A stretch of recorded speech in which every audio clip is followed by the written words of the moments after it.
welcome to a brand new episode of Black, White, and Red All Over. I'm Victor Dandridge, the hardest working man in comics. Ryan Seymour, king of Comic Town here in Columbus, Ohio. Bam, bam, bam. And the phone rings because that's how popular we are. Because even when we're closed, everyone wants to come here. Yeah, it's like 2 hours after close. Well, whatever. You know, they don't know that what we're about to do right now is review the books that we read so we can recommend them to you. Yeah. What do you think about Nightwing? It's Tom Taylor. It's Tom Taylor's calling right now to find out what we thought about Nightwing. Tom will tell you in a minute, man. Come on. Just relax, baby. The episode will be up later. Like, come on. Calm down. Calm down. This is how popular we are, baby. I mean, obviously, you know, because you're subscribed, right? Right? Aren't you? Right? Is you? I hope. You better be. Yeah. All right. So, when it comes to good reads that you should read, we have one that's the same. One that is the same. So, I mean, we got a nice spread here. Yeah. Where do you want to start? I may as well start with Nightwing. Okay, I mean, we did. I mean, right. Tom Taylor is calling. I mean, he wants to know. So, Nightwing number 99. This is right before the big, huge 100th issue, which is going to be a big boy, isn't it? Like, they're pulling all the stops. Bunch of covers. Yeah.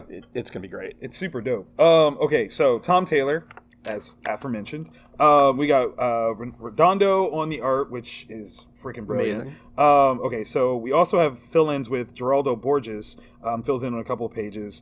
Kyle Felipe on inks, Adriano Lucas on colors, and Wes Abbott on letters. Okay, the whole run here kind of hits a new point where the big reveals of certain things are coming to fruition. So we know about Nightwing's sister. She's the mayor. There was an assumption of whose daughter she was, and then a clarification of whose daughter she was. And all that is hitting ahead in this issue. This is such a great endpoint before this big 100 issue reveal. Like, this is going to be a nice little reset. We find out some stuff about Bloodhaven in this that's kind of deep. Like, I mean, we're talking Court of Owls level deep. Oh, wow. Yeah. And it's kind of brilliant.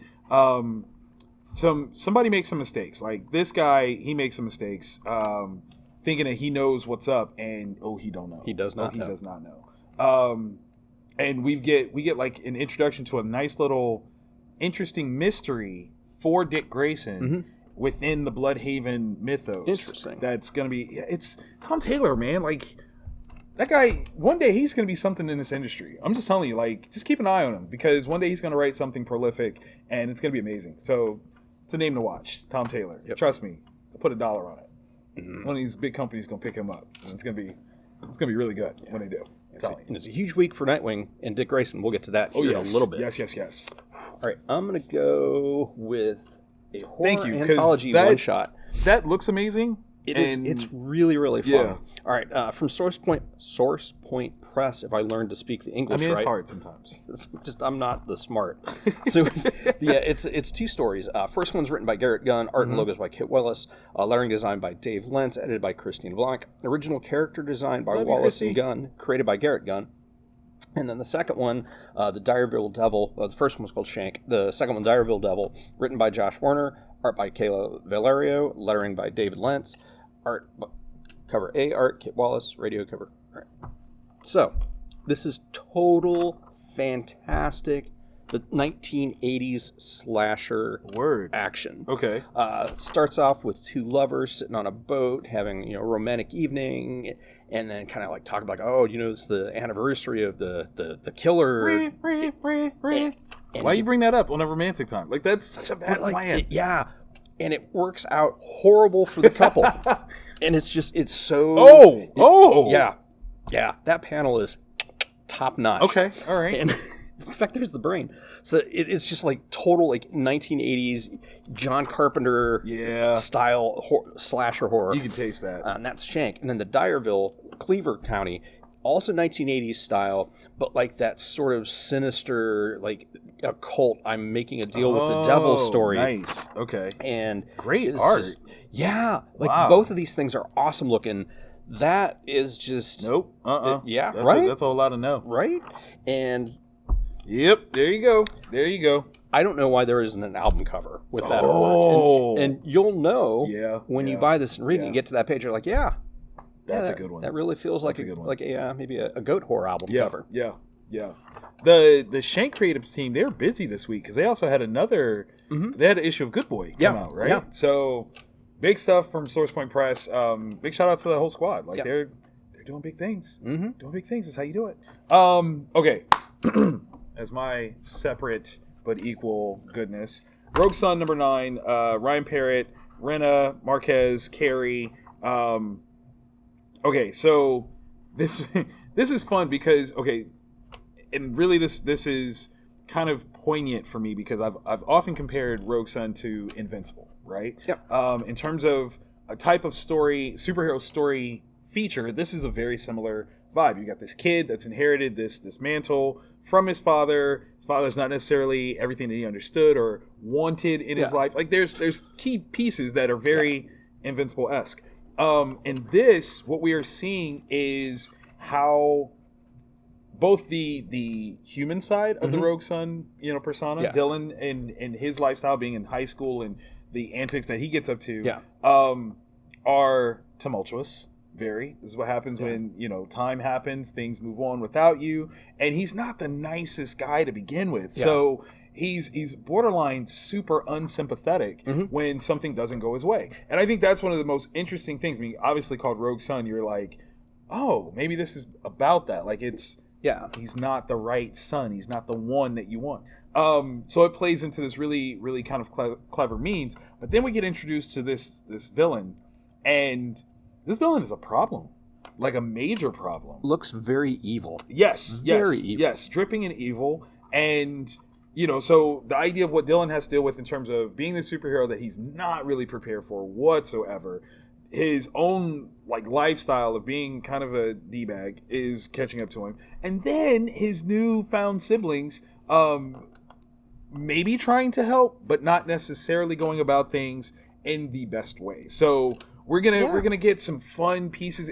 I kind of feel like this is gonna mix Invincible and Avatar: The Last Airbender qualities. Interesting. Yeah. That's an aspect of it. I don't want to give too much away, but I feel like that's where we're gonna go, and that's gonna be a lot of fun to explore. So big shout out to Ryan and crew for building that one. Yeah, Parrotverse is huge. It's good. There's it's amazing so stuff. Good. Yeah, the entire Massiveverse stuff is dope.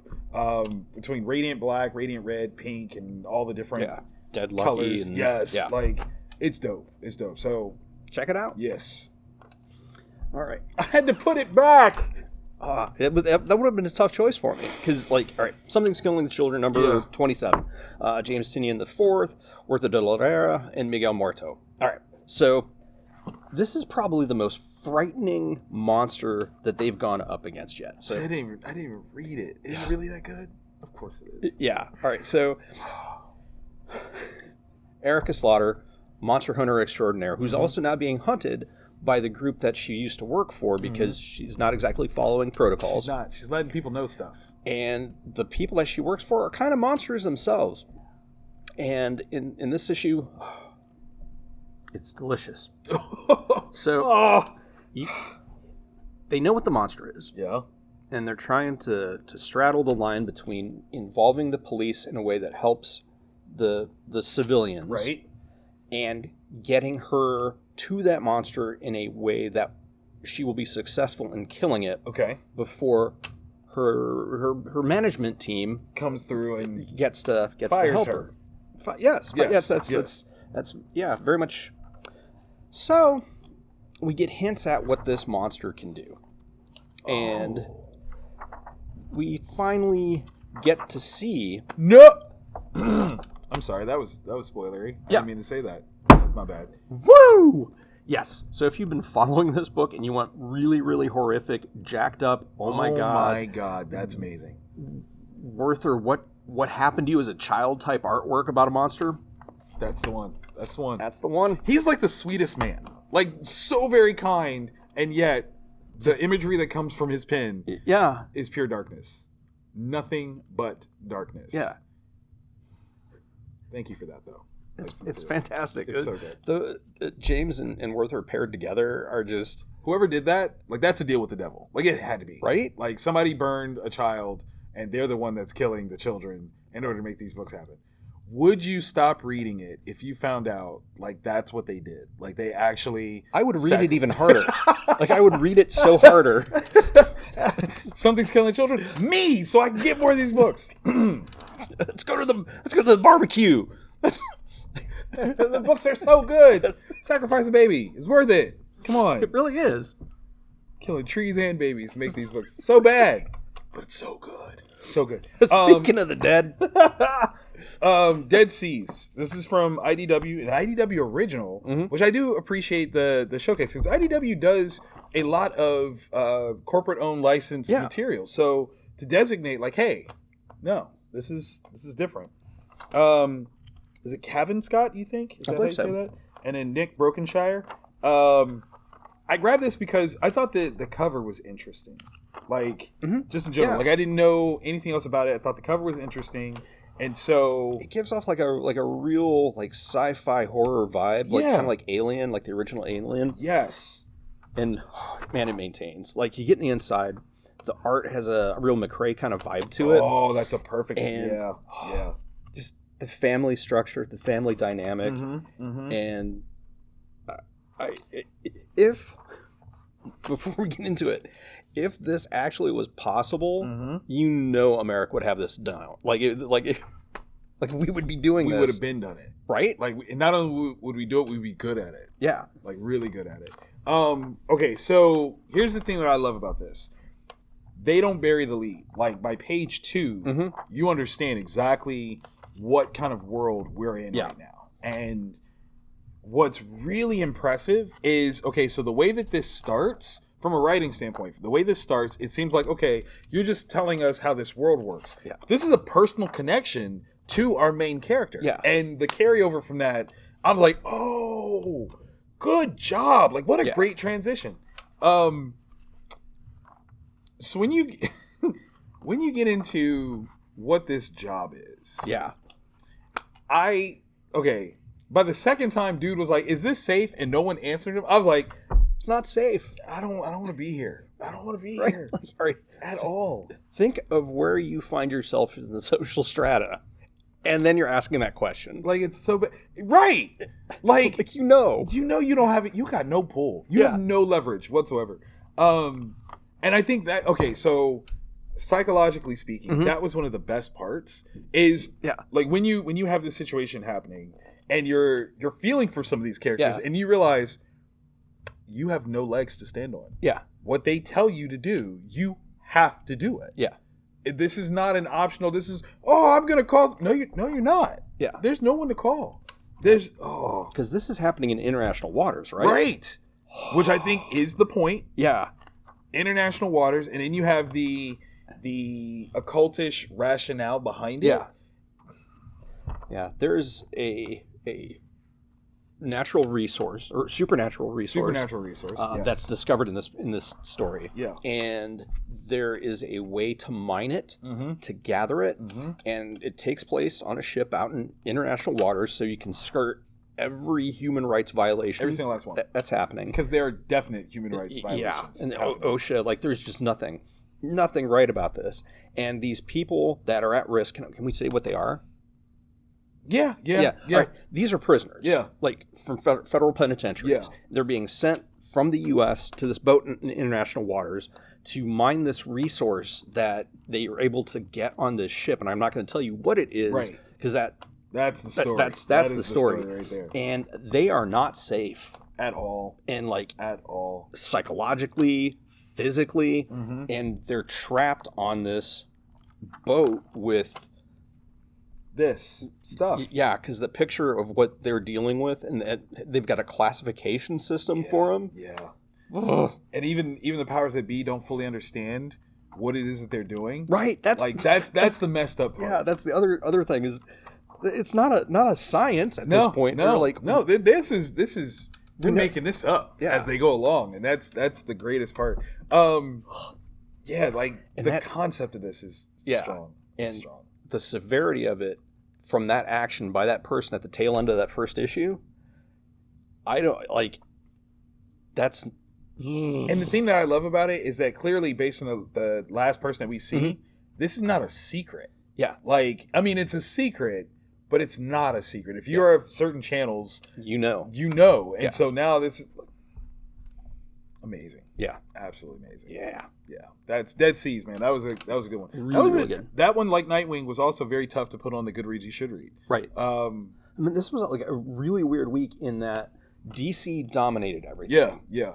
And if these three, like, that could have very easily been here. Could have. But these three are so dominant. Good, so good. How much are we spending to get your Goodreads You Should Read? 'Cause I'm at like 12. Yeah, I think 12 here too. Okay, all right. So if you have an additional 12, actually, I guess we could technically say if you have an additional 18, Yeah, 20, something like that. you can get all of what we've read because it's a good read. It's good. Very It's good. good stuff. Add it to your list because highly recommended. Highly recommended. Okay, so Goodreads, we got those out of the Yes. way. I'm gonna remind you guys, you should subscribe because this is dope. Okay, this is the goodness. Yeah. All right, your must reads, the ones that you cannot leave the shop without. Yeah, and we're the samesies on all three. Yeah, yeah. Okay, so we're a little expensive this week on these. We got 5, 6, and 4. Okay, so $15. Yeah, 14, 15. depending on Yeah, which yeah. cover you get. True. Very true. All right, where do you want to start? Oh man, Yeah, I know, that's a toughie. because we got Silver Age goodness, we've got epic like superheroicity, And just what? just Yeah. getting your soul dragged. Which through one is your book of the hell's week? butthole? Oh God, I don't know. Because that reveal, Yeah. which might push it over the top. Okay. Although this is kind of big. It is if big. they actually do something with do it. something with it. Oh, And- let's start with the last one then. This one? I feel like that's Yeah. we can do that. All right. DCeased, War of the Undead Gods, book 5 of 8. Is this how many we're getting out of this one? Yeah. And theoretically, it's the final of the DCeased. It is. Because I don't know where you go You don't. from this You point. don't. Okay? You just don't. It's that guy that I mentioned before. It's coming up in the game. Tom Taylor, ladies and Yeah. gentlemen. And Killing it. Trevor Harrison's art Yeah. is Love him. just Just love him. Neil Edwards adds some to it. Inkers Andy Lanning and Neil Edwards. Colors Rain Barreto. Letters Seda Timofonte. Where we are in this is basically the end of things. Like the worst of the worst is happening. Darkseid has weaponized this anti-life equation Yeah. that he's messed with, mind you. yeah, it's tinkered with. It's not right. Like Yeah. even within the anti-life, like it's just not right It's for just that. bad. It's all kinds of bad. So he's made war on all these different worlds, and the collective heroes of Earth 2, mind you, Earth 2, which is the new Earth post Earth losing to this in the initial Yeah. series, they have gathered at Oa with the intent of rallying, right? Because they know that there's a cure and there's Yeah. an opportunity to save people. And get the Green Lanterns. Get the- yeah, like, that come on. is their home base. That's what they do. If you're going to hunker down, A better place. A Yeah. better place. Last issue, we had a little tete-a-tete that showed up, and when you talk about a stalemate situation, Yeah. Mixia Spitlick shows up and is like, yo, watch your mouth. Talking to like Ares, god of war. He's Yeah. like, watch your mouth. He's a fifth dimensional. Yeah. Nigh like his what can't he do? Right. Like he can manipulate reality as he wants. As So he he sees it. he's a chaotic little imp. Yeah. Yeah. But with near infinite power. Yeah. And what better person to try to combat another fifth dimensional being of Of power. yeah. Yeah. Yeah. What happens here is not okay. Okay? Yeah. Like, that's... Spoiler alert, not okay. Not okay. Not okay at all. Has this many people died at once in this series yet? Not for a while. I don't think so. No, because we're talking about an entire planet basically Yeah. in one issue. Yeah. And man, imagine being in that lantern's I don't pseudopod or Right? whatever hooves, and knowing that I have to go home to try to save my people, I'm not going to succeed. Like you just know, because even if it was regular Darkseid, Yeah. That's a problem. but like This is not a regular Darkseid, Yeah. mind you. This is an anti-life equation affected Darkseid, who also is now the head of the Sinestro Corps. yeah, What? yeah, What? This. That's not okay. yeah. It's amazing. And so you've got I can never pronounce his name. You can't do Mixus Spitlick? No, I'd be doomed. Okay, like if okay. you showed up like, ha, I will destroy you unless you say my name backwards. No, just get it over with. Just do you need any help ruining me? Squish me. And you should be able to use this person as a weapon. Mm-hmm. Ideally. Yeah, and theoretically, he's got a skin in the game because if everything falls to Darkseid, then he doesn't get to play no more. Yeah. Mistakes are made. Mistakes are made. I am super excited for what this next issue is going to bring. Mm-hmm. Every time, like that's the thing that makes this so crazy. Every time the stakes are just raised just enough that you are on the hook for the next issue, guaranteed. Yeah. Like you're like, whoa, what's going to happen here? Wait, what happens here? Well, what? Huh? Like it's so good. Yeah. It's so good. Is there anyone in this particular issue that you would want to be? Oh, geez. Probably one of these three people, just so I don't have to deal with life as is anymore. That's fair. That's make it quick. Yeah, you got Clark, Kal-El being Kal-El, and like his son, like mentoring, and they're there for each other. That's exactly what I would expect someone with that power level 1,000,000% to do. And, 1,000,000%. this is just so because Tom is able to take the character that these characters are characterized, and keep that perfect within this horrible nightmare realm that he has created. Yes. And Trevor's art just viscerally illustrates it, brings it to life. It's brilliant. It's absolutely brilliant. I don't know that there's a single person that I would like to be in this book. And at all. Just that, and it's not it just keeps. It's so bad. Keeps going. It's so bad. And why'd they have to put the noise? Because you had to. Just to make it worse. Just to be like, hey, you couldn't save it. You couldn't save it at all. Not even tried. You could not. And they did try. Yeah. They tried. Multiple levels. No. Can't stop it. How do you stop that? Can that stop that? I don't know. That's... Would the usual technique work? Can it even do it? Yeesh. Okay. That was a good one. Where do we go now? I don't know, because this one, that reveal. You want to save that one? Because that's such a good one. Okay. All right. Dark Crisis on Infinite Earths, 7 of 7. This is the end. We've made it this far. Yes. This has been a journey of storytelling, and it's been so very interesting because so much of it has seemingly been kind of hampered by some of editorial choices in between. I was initially very, very lukewarm on the first 3-ish issues of it, and once it got past what it felt like just like a woe is me existential crisis, right? It really, really kicked into. I'm so mad at you right now. That's what I. Good job. And once it kicked into high gear, and the stakes were fully there, and you're like, oh god, this is a thing. Okay, so written by Joshua Williamson, art in this particular issue: Daniel Sampere, Jack Herbert, Giuseppe Comunicoli, Sam Smith, Rafa Sandoval. Lots of folks contributing to the glorious and beauty of this issue. Okay, we get some moments here that are super yes moments. Yes. Oh my goodness, that's amazing. It's the way that should go down. Yeah. Is there a particular moment for you that because that's a moment that right there? That's a moment from a character that would never. Yeah. Would never. And even when he does that is huge. Amazing. The use of the Flash and the Speed Force. Yes.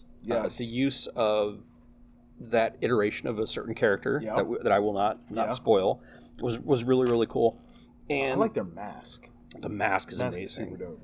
The use of that Grant Morrison Infinite Universe map thing is just so cool, and that might just be because I'm such a nerd for Grant Morrison and that kind of thing.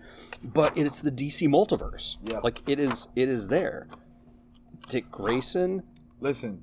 Just get You know what? The thing that got me, and considering how, I mean, you can see it on the cover, Dick Grayson is such a pivotal character to this story, that a couple years ago, was it not the rumor that they were centering everything on killing him? Yeah. Like getting rid of him. Yeah. Like,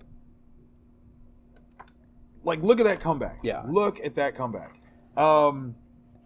The reset of everything. I mean, this, in a classic sort of, crisis sort of way, this does reset some things, major things. Yeah. And, I mean, that's what you want in a crisis, really, is for it to be that level of impact. Where this goes, I don't know.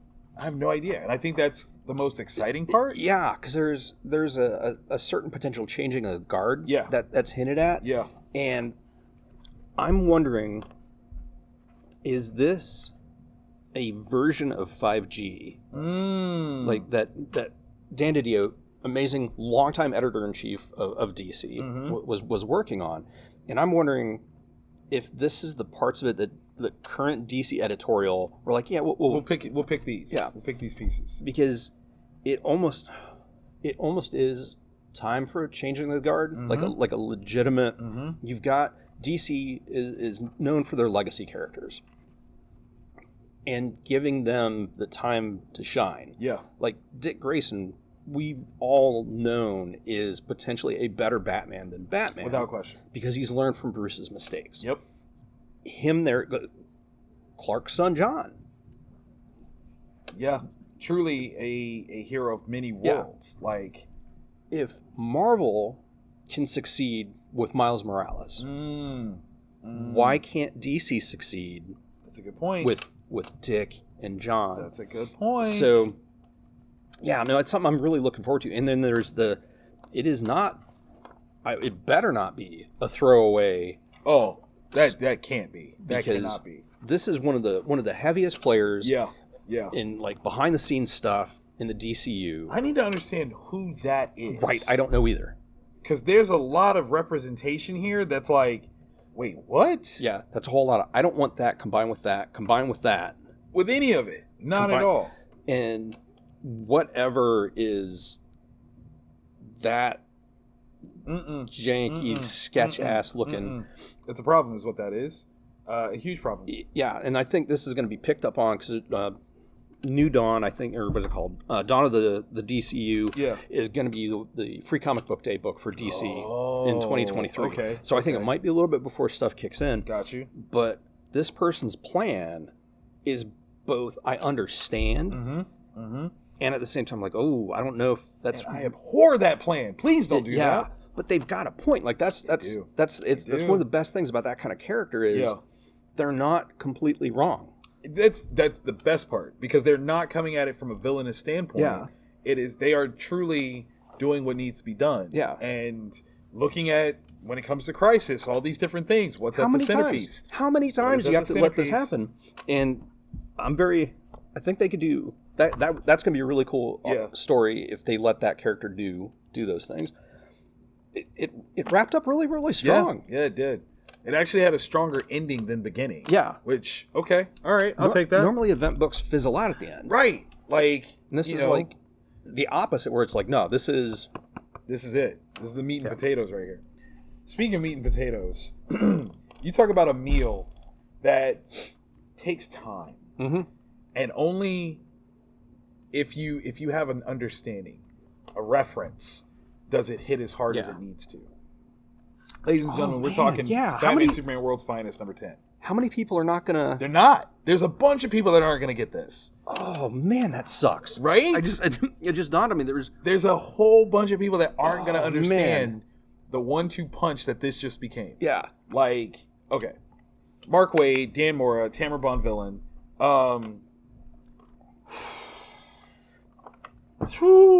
Okay, we've had Joker and the Key, two characters that normally they don't rock together. Like, they're not friends, but the idea of what one is doing for the other makes perfect sense. Yeah. I'm like, well, duh. Yeah. Of course he would. Like, in order to see some things that he's never seen before, what better person than Joker to be like, I can show you. Right. I'll show you that. Yeah. Okay, so Thunderboy, Sun Kid, whatever his name is. Whichever issue. Yeah. Has been captured, right? And Joker's trying to make him talk. He's trying to make him talk. He's trying to find out who is the Caped and Cowl duo of Batman and Superman. Tell the truth. I know you hang out with them. Like, who are they? He's not wrong. He's not wrong. I mean, the kid should know. Does the kid know? Oh. And he goes about seeking this information in the most Joker way possible. Yeah. I'm going to make you tell me through pain. Yeah. And he's shining up his crowbar. And y'all know how Joker gets when it comes to sidekicks and crowbars. Yeah. So very bad. This little insight about Superman. Yeah. Well, think about it. Like, you're a near infinite powered extraterrestrial demigod compared to humans. Yeah. And all you've got to do is keep one person safe. And you can't. It's a fail. Not okay. Okay. We get a reveal. Yeah. I can only say it just like that. We get a reveal that... This is so crazy. You have to have been a comic book reader almost 30 years ago, or have read this seminal work. Right, and we can't even say Can't even tell you what it is from 30 years ago. Yeah. Nearly 30. It's not quite 30, but nearly 30 years ago. Like 28. How? 26, 27. How long has that person had that in his back pocket? He's had to have been toying with this for a while. For a while. It's the long game. Like, super long game, right? Like, because when we see this character's reveal, like, I cussed, okay? I'm not gonna lie, I cussed. Because... I kept trying to flip for more pages. Right? You're like, no, you gotta give me more than that. You can't just do that to me. What a... reveal. Amazing. And the thing is, this book... already, like all the other previous issues were all amazing. They've all had this really fun Silver Age vibe to it, where you don't necessarily need to have the previous issue to know what's going on. You can enjoy each issue for its own, although it has been building up to something. When it hits with that, brilliant. But they're not going to know yet. No, they can't know. They can't know where that's going. Like, and the thing that's crazy is if you read that book, it doesn't seem like he knows that that's who that is. Right. Like, it doesn't, I mean, or if he does know, it's a totally different, like, you read this differently. Yeah. It's not that he's afraid of him. It's not, there's so many. Yeah. This is brilliant. It's good. If you're in your 40s and you've been reading DC for a while and you're not picking up this to read it, you want to change just send your Gen X membership card back. Just send it back to us. Send it back to Blockbuster. Cut it up first. Yeah. Oh, man. Drop it off at a Sam Goody near you because FYE, you're failing. That one. Yeah. Mark. Good job. My guy. Yeah. Good job. Like, that's... Ooh. Yeah. Didn't see that coming at all. No, not even close. That was mic drop moment. Yeah. That made me feel like a little kid reading comics where something exciting, you're like, I never even saw that coming. Like, that's... The only thing it didn't have is it should have had one of those asterisk things at the bottom, like, tell you what to get. Yes. DC, sell more of your books with that editorial note. Please let people in on that little gag because those are book sales. Yeah. Make it happen. Please. Oh my God. Okay, so those are all the books that we've tackled. Mm-hmm. We've read, we've reviewed, we recommended. We hope that you like this. Yes. If you do, click the thumbs up. Let the algorithm share this to all the other people that you think might need a cool recommendation for not free comic book day, new comic book day, but also free comic book day. But that's like not It depends how sneaky you are. It could be free comic book day. Don't do that. Don't do that. Don't do that. Support your local comic shop. Yeah. Bye. There was one time I caught someone shoplifting, and it was so awkward because they were standing at an end cap, and they were like looking down. It was really weird, and I'm staring at them. I can't see their body. Yeah. But they look up and they're terrified, and they start to run out the store, and they're like trying to tighten their pants. They were like shoving stuff in their pants. So it was always free comic book day for that dude. No, that's gross. That's gross. Ugh. Okay, thumbs down that story. But like this episode, and if you want more of this, subscribe. Yes. But before we get out of here, just to show you what more you should subscribe for, we got a friend that's coming to visit to come and say hello to you guys. Special visitor from the North Pole. Yeah. Oh my God.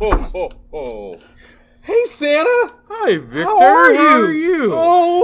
Oh, do I get to sit on your lap and tell you what I want this year? You can, but it's going to cost you $20. The lap sitter telling you what I want. Yeah. The lap sit. Hey, Ryan, let me borrow $20 real quick. Come on, man. I'm good for it. Or Ryan has plenty of credits he could let you borrow. Yo, how many times have you sat on his lap? Not enough. Not enough. Candy cane still got some red stripes. Oh, wait. Does that not qualify the naughty list for him? No. I feel so uncomfortable now, Santa. Santa, no. No. Oh. Merry Christmas, everyone. It's going to hurt. I'll take the cold. Just give me the cold. Santa, ladies and gentlemen. That's right. That's how cool we are. Santa comes to our show and says hello to you. So subscribe. Get this. You want this action. You want all of this action. You know what he calls me? I'm his favorite. Ho, ho, ho, ho. Ho, ho, ho, ho, ho. That's the word. Show me on the elf where Santa touched you. I gotta go earn my presents, y'all. Yeah. I'm showing you. I've been good. Oh, I've been real good.